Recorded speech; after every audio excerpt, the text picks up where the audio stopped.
tujuan pembelajarannya yang pertama mengidentifikasi metode analisis peluang usaha, analisis SWOT, metode analisis 5W plus 1H, dan studi kelayakan usaha. Yang kedua, mampu membuat analisis peluang usaha.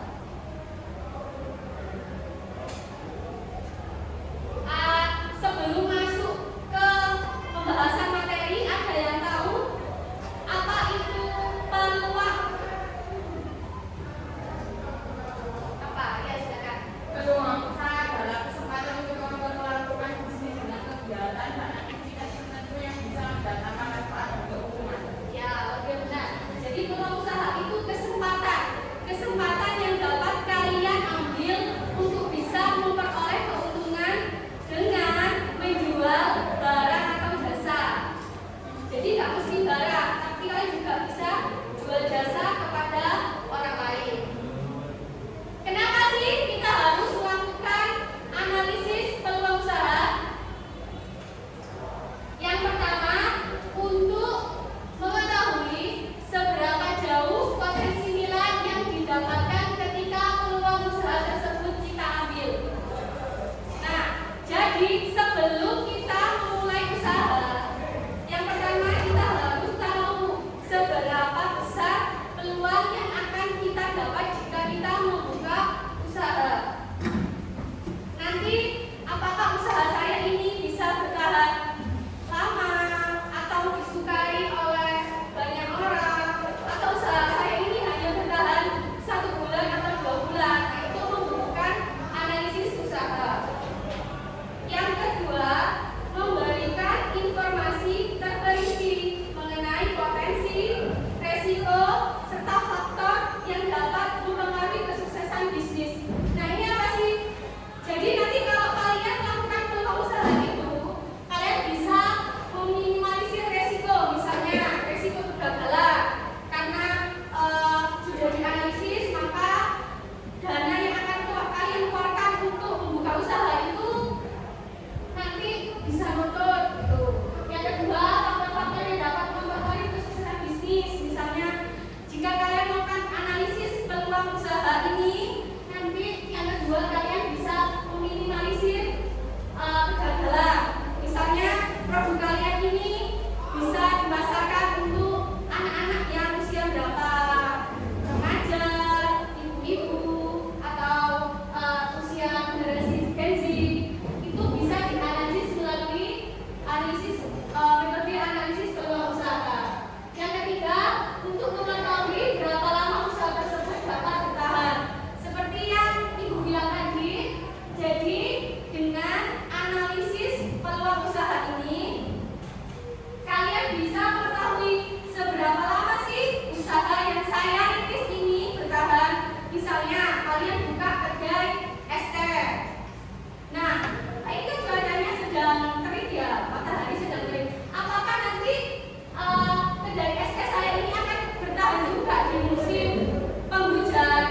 Nah, gimana caranya agar kedai saya ini juga bisa bertahan di musim penghujan? Misalnya kalian gak hanya jual es teh, tapi jual varian lain, misalnya makanan atau minuman-minuman yang rasa lainnya, varian lainnya. Sampai di sini ada yang ditanyakan?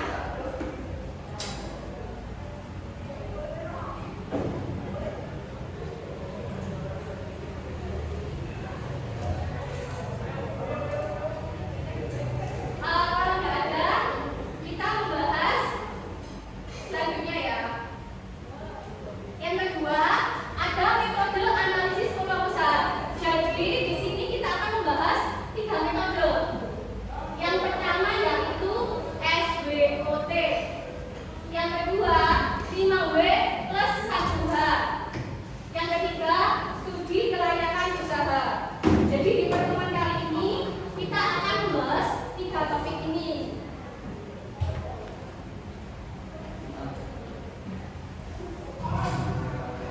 Yang pertama yaitu SWOT. Ada yang tahu SWOT apa? Belum tahu ya? Nanti kita bahas satu-satu. Kalau 5W plus 1H itu ada pertanyaan. Yang ketiga itu studi kelayakan usaha.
usaha kalian. Misalnya kalian buka kedai es teh tadi ya. Kemudian kelemahannya apa? Tenaga kerjanya kurang karena kalian mengurus usaha tersebut sendiri, mulai dari membuatnya, kemudian memasarkannya. Kemudian kalau ada orang yang pesan, misalnya kalian buka COD, kalian sendiri juga yang antar. Itu bisa jadi kelemahan dari usaha kalian. Jadi kayak ribet gitu kan. Yang kedua itu tenaga kerja yang tidak handal. Misalnya kalian buka kedai es teh, tapi kalian juga kerjasama sama teman-teman kalian. Tapi teman kalian nggak bisa buat keracik es teh. Itu juga menjadi penghambat dari usaha kalian. Karena nanti kan kalau ada orang pesan, bingung jualnya gimana, bikinnya. Yang kedua, yang ketiga, yaitu opportunity, peluang atau kesempatan untuk mengembangkan usaha. Jadi opportunity ini yaitu peluang yang bisa kalian dapat dari usaha kalian. Peluang seperti apa sih? Peluang usaha kalian bisa berkembang. Misalnya es teh. Ini tidak hanya musim-musiman saja, tidak hanya musim kemarau, tapi juga kalian bisa memanfaatkan peluang dengan mengembangkan varian produk kalian. Jadi produk kalian ini bisa berkembang tidak hanya musiman, tapi bisa dinikmati dan bisa bertahan tahunan.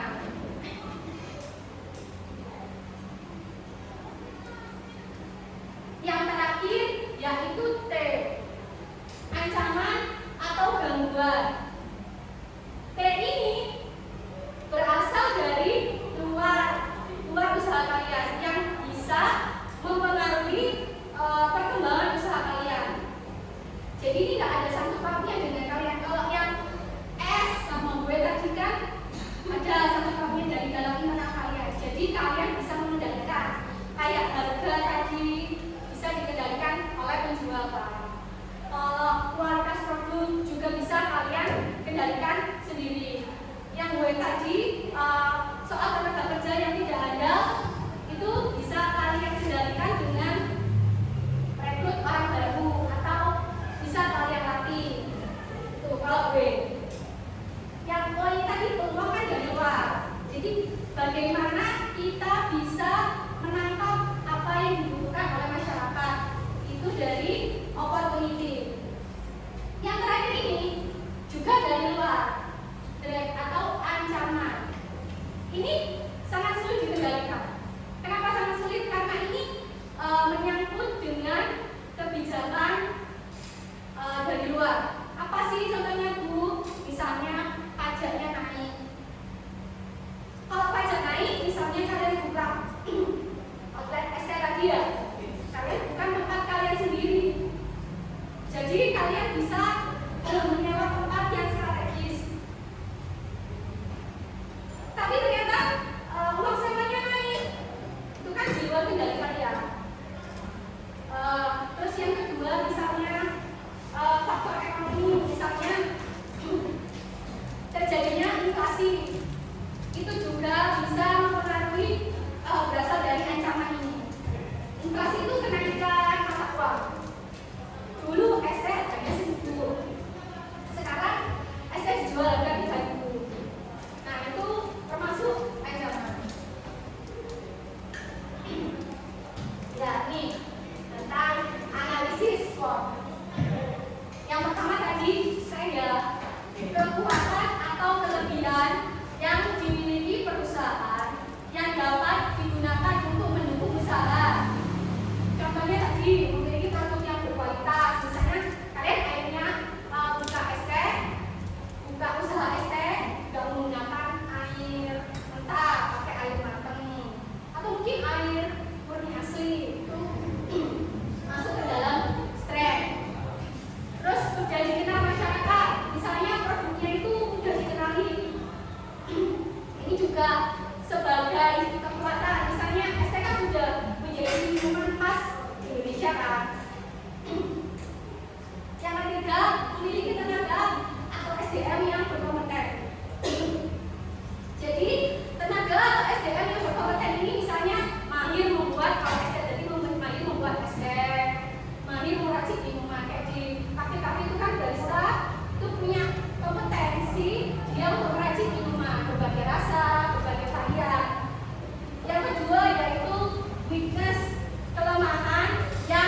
dimiliki oleh perusahaan.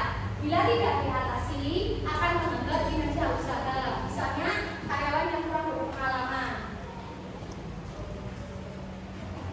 Seperti yang saya tegaskan tadi ya, karyawan yang kurang berpengalaman ini sangat berpengaruh terhadap usaha kalian.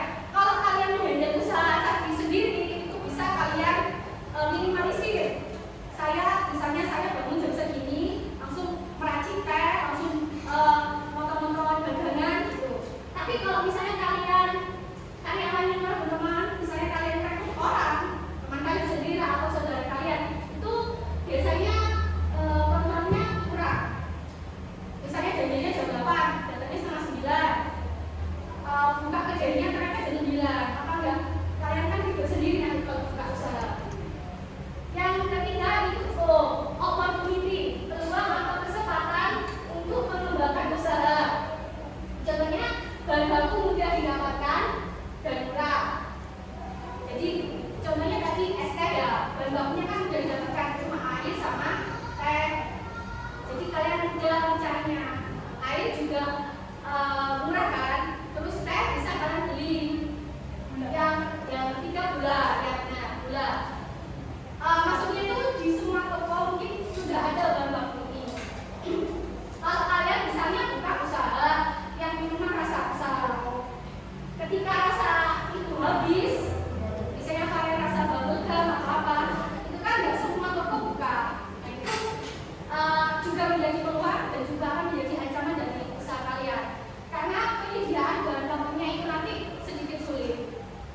Dan yang terakhir yaitu threat atau ancaman, gangguan dan hambatan. Ini dari luar, misalnya kebijakan pemerintah seperti pajak.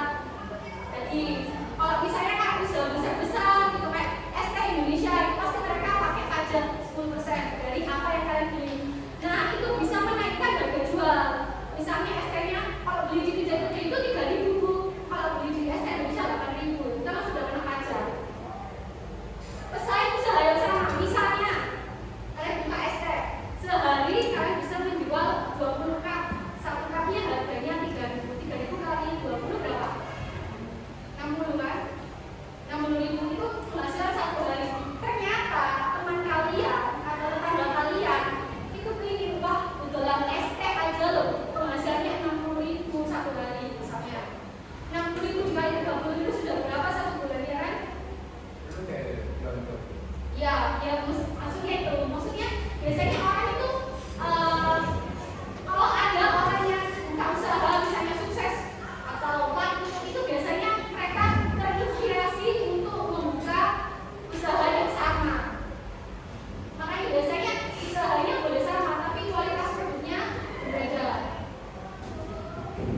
Yang ketiga dari trade itu terbatasnya sistem distribusi. Misalnya kalian buka aja tadi itu juga buka pemesanan lewat online atau COD. Distribusinya sedikit susah karena kalian tangani sendiri. Terus SK itu kan produk yang tidak bertahan lama, jadi harus cepat-cepat dinikmati. Beda lagi kalau kalian misalnya buka produk yang menjual produk yang tahan lama, misalnya baju atau sepatu, itu kan di sistem distribusi 2 hari pun dia tidak akan busuk. Nah itu dari grade. Dari S, W, O sama T ini apakah ada yang ditanyakan? Ya sudah jelas ya. Jadi S sama W itu berasal dari dalam usaha kalian sendiri atau bisnis. Yang O sama T itu dari luar. S itu kekuatan, W itu kelemahan, O itu peluang, T itu ancaman. Cuma ini dalam bahasa Inggris. Jika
bikinnya gampang.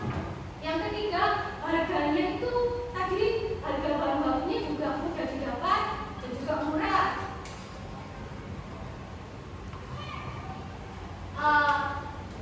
Jadi, itu kenapa kalian memilih produk dan juga ini terkait dengan pemasarannya. Kenapa kalian misalnya memilih STF tadi?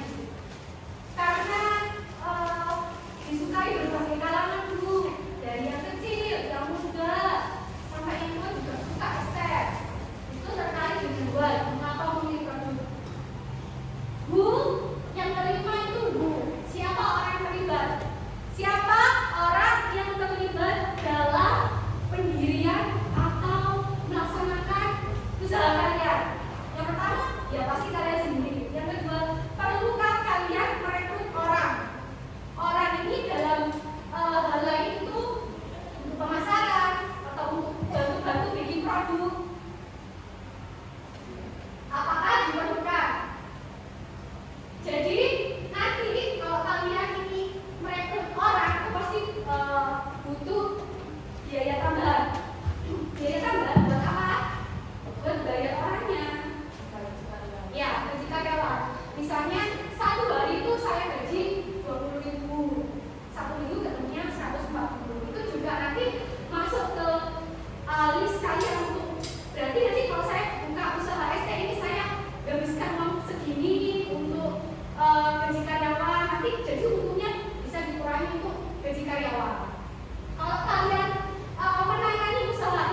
ingin mengembangkan produknya, itu biasanya pakai studi kelayakan usaha. Ini membutuhkan banyak biaya. Kenapa? Karena dia harus survei pasar dulu. Biasanya kasih testimoni dulu ke masyarakat. Dengan produk tester itu gratis, itu butuh banyak biaya. Jadi kalau studi kelayakan usaha ini biasanya dilakukan oleh usaha-usaha yang memang sudah besar, mau mengembangkan usaha baru atau mau menambah karya baru. Sampai di sini ada yang ditanyakan?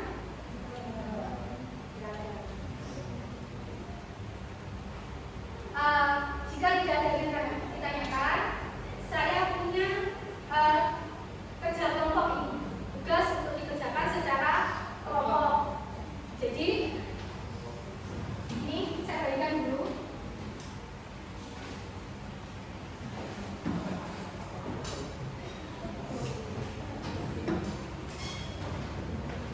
Itu dilihat ya.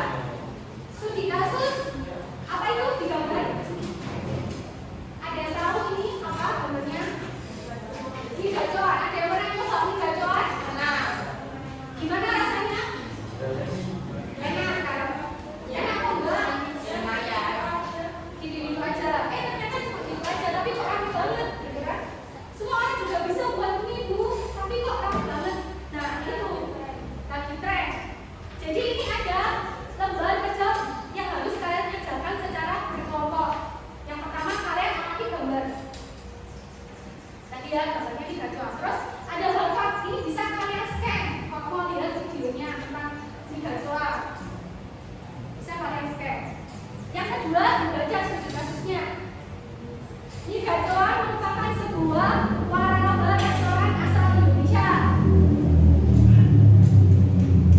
Nah ini sedikit tentang videonya.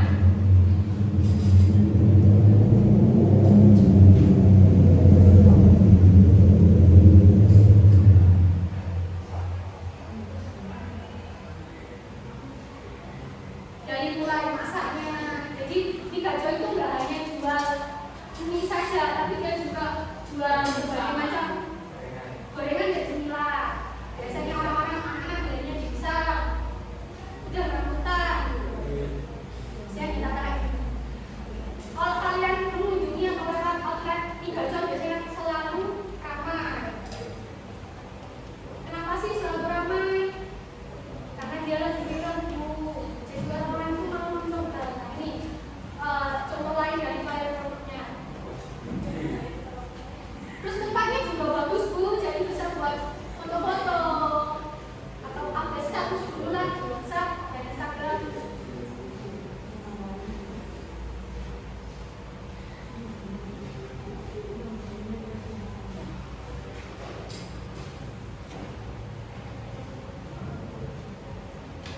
Biasanya harganya berapa di gacoan satu porsi?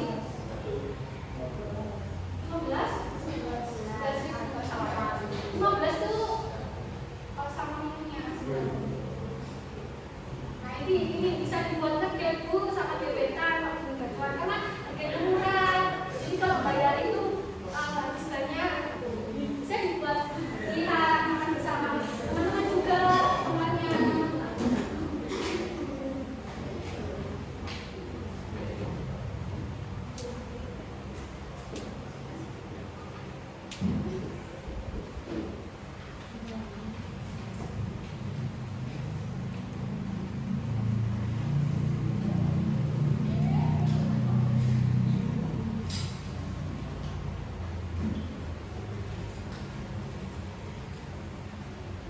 Nah ini selalu antri ordernya. Di mana-mana itu selalu antri. Dia juga bisa di apa namanya? Online. Online.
Biaya pemesanan online melalui berbagai aplikasi ojek online atau e-commerce seperti Shopee. Jika yang sudah baik dari daya masyarakat, bis atau taman, banyak pesaing yang membagi. Bermunculan brand-brand mie yang akan meniru brand mie Gadoan. Sudah? Ya, itu tadi hasil dari kelompok 1. Beri tepuk tangan. Setelah kelompok 1 dibahas, setelah kelompok 3 selesai. Silakan kelompok 1, terima kasih. Sekian presentasi dari kelompok kami. Wassalamualaikum warahmatullahi wabarakatuh.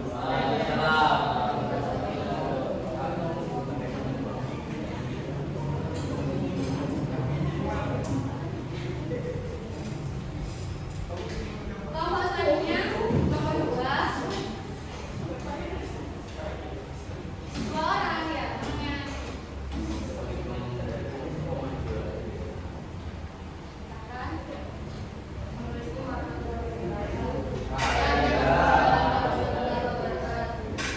Kami akan membacakan hasil analisis kami, analisis tentang bacaan.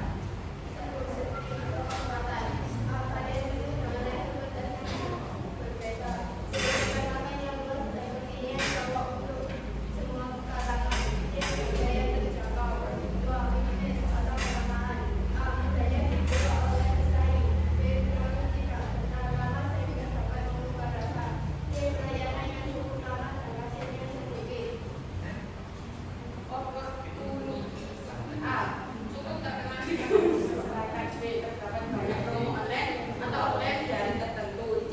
Sertifikat halal sudah dimiliki. 4. Trade A. Munculnya banyak pesaing baru dengan menjual produk serupa. B. Harga bahan baku mengalami kenaikan. Sekian dari kami. Wassalamualaikum warahmatullahi wabarakatuh. Tepuk tangan buat kelompok 2.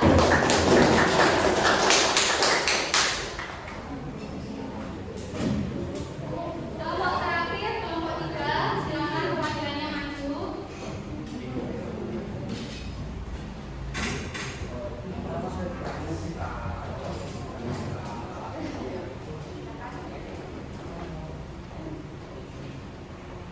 Assalamualaikum warahmatullahi wabarakatuh.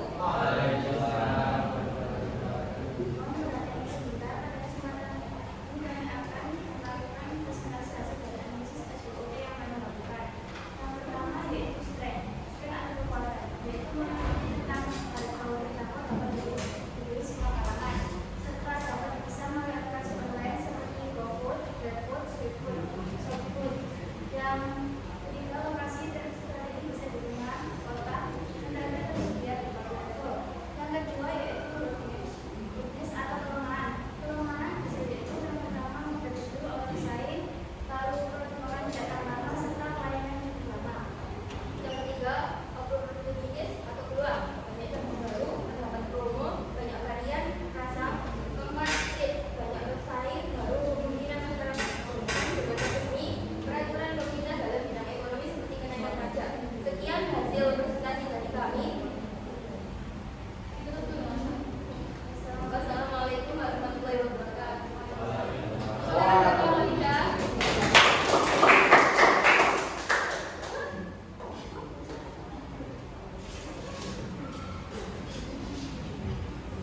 Jadi ini tadi dari kelompok 1, 2, 3 itu hampir mirip.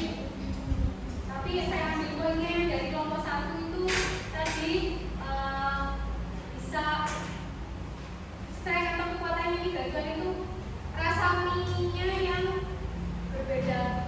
Tersedia beberapa level gitu ya. Jadi bisa milih, bahkan yang nggak suka pedes pun sahabat bisa makan. Makanya itu dia kan bisa dinikmati oleh berbagai kalangan. Kemudian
beda promo. Misalnya kok untuk harga pelajar atau mahasiswa atau di hari-hari kayak hari raya, kemudian hari-hari Pancasila atau hari buruh, itu biasanya ada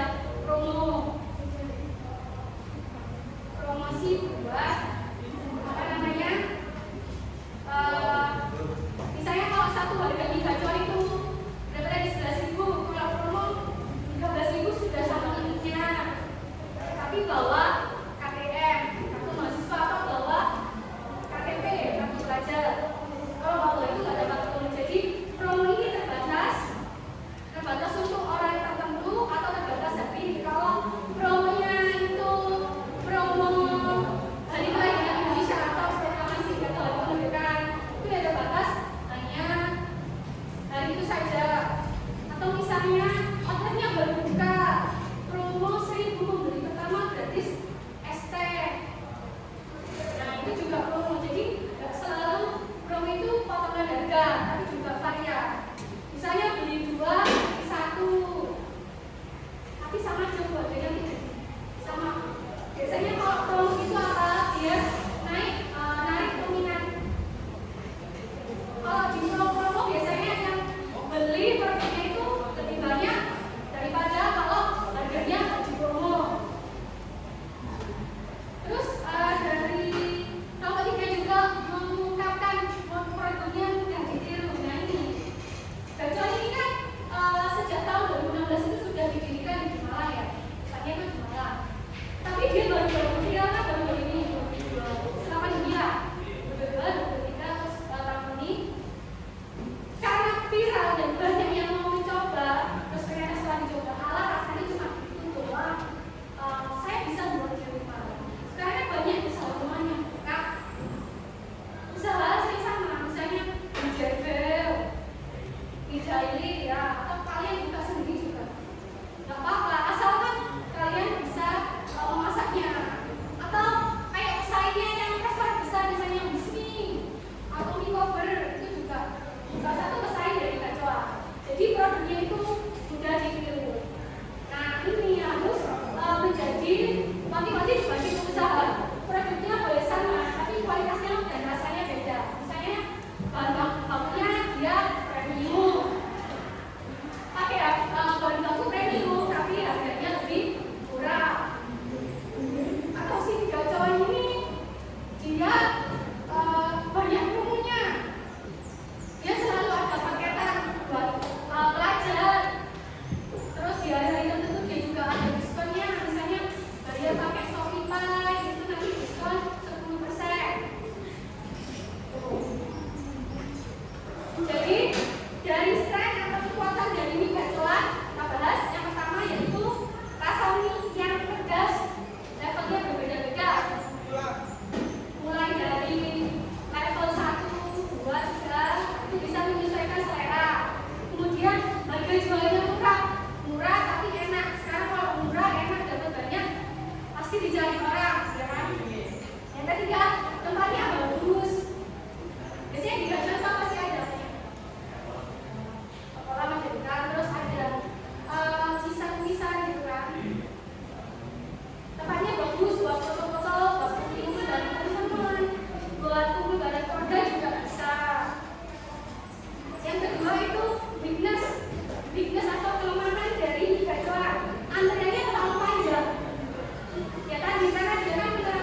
Kalau tulisnya dibagikan sama temannya.